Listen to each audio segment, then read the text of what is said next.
sense of urgency. It would be fair to say that Dr. King recognized inequality as a matter of crisis, so much so that he devoted his life, literally, to the cause. While Dr. King stood for peace, equality, and justice, especially for African Americans and the socially disadvantaged, we know that this group has expanded since his time. In the simplest of terms, it's not about superior or inferior. Civil rights is about being equal. That's all. When you really think about it, in the most basic terms, equal is the ask. We live in a world where products and things are constantly being compared and judged on a standard of superior versus inferior. That does not apply to people. For one human being to be superior, it means another has to be inferior. Some get caught up in the facade of the false premise of what it means to be superior, while others are resigned to an apathetic complacency, staying in a relegated place of inferiority in order to avoid perceived harm. As humans, our value is equal. Our behavior can be greater or lesser in the impact on the common good, yes, but at the core, we are all equal.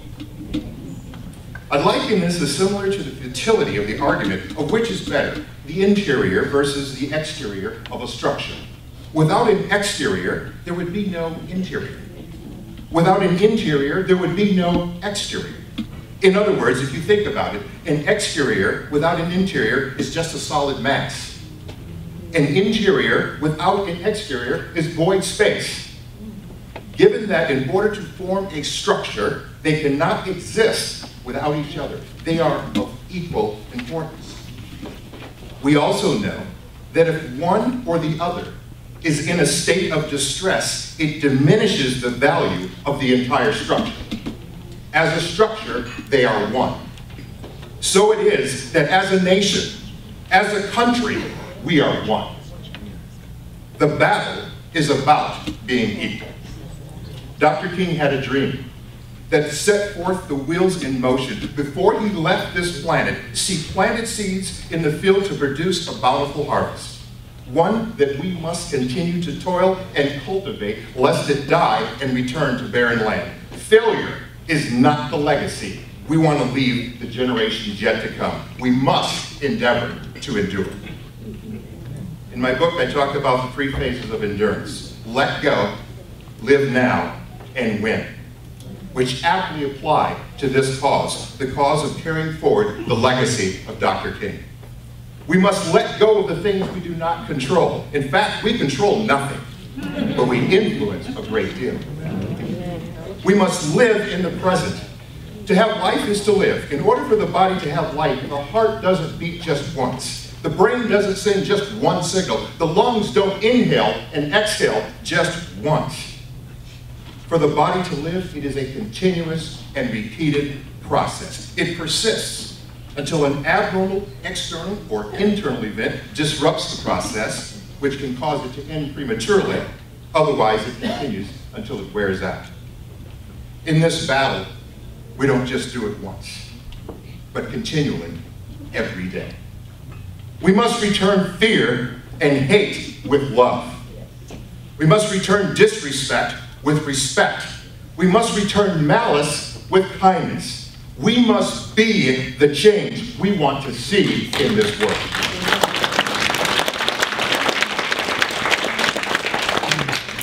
In our ecosystem, many life forces ensure the balance of nature that sustains our very way of life. The bees, butterflies, birds, they all toil.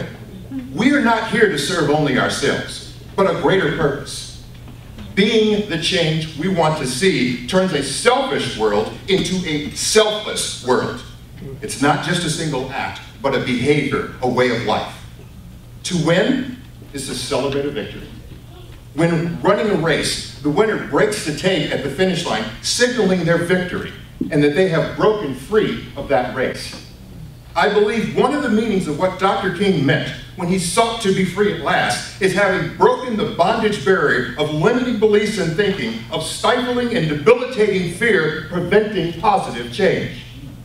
We must learn to shift our mindset away from that which we are comfortable with, have grown accustomed to, are familiar with, or willing to settle for. We must instead venture out of our comfort zones, seeking to influence positive change, to make an impact, letting go of our strongholds on limiting beliefs. Then we will be able to live, to be free, to win. As a parent, I know that you are only as happy as your saddest child. I also believe that as a nation, we are only as free as the most captive citizen incarcerated in a cell of inequality that they have committed no crime. So I ask each of you, will today, this moment right now, be just another memory of a breakfast, a routine event, an appearance made, or will it be the beginning of a transformation point for you?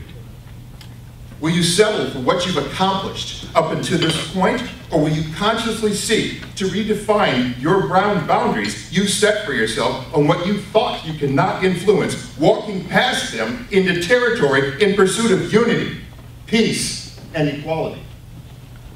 The decision is yours, and yours alone.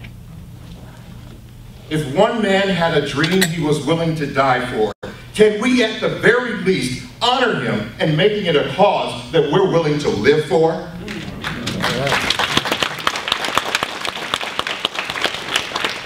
Let us not live beneath our fullest potential, but live up to the promise of equality for a better future for our children's children. Has progress been made? Yes, it has. Has equality improved? Yes, it has. Has there been a reason for hope? Yes, there has. Has the work been completed? No. No, it has not.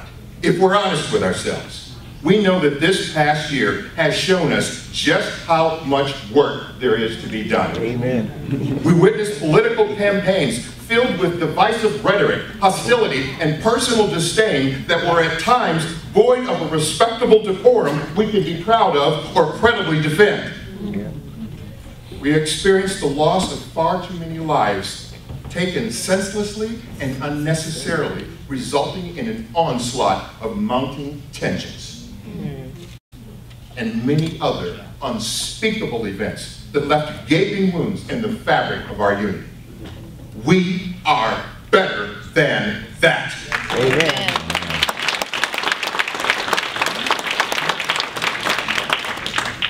It is clearly evident from these recent events that we have much work to do. It will be those who know we are better than the divisiveness that those events portrayed that will influence the change we all desire to see. Is it easy? No. Is it worth it? Absolutely. We have a choice. We can choose to be part of the problem, or we can choose to be the solution. I'll say it again. We can choose to be the change we want to see in this world. I believe that was part of the message Dr. King was trying to convey while seeking equality from all oppression. Now, scientists have said that there's over 37 trillion cells in the human body. We know that it only takes one cell to go rogue to make for a very bad day, as some of us know firsthand. However, the good cells can team up and work together to overcome the rogue cell without destroying the host organism. Given that there are only 7.5 billion people on the planet, the odds of each of us making a meaningful impact is greater. Each of us is given 86,400 seconds to spend each day. How will you choose to spend yours? I'll leave you with this. I challenge each of you to purposely seek unity and equality outside of your comfort zone, to live up to a higher standard instead of merely speaking down to the status quo. That is a life well lived. Live your best life now. Thank you.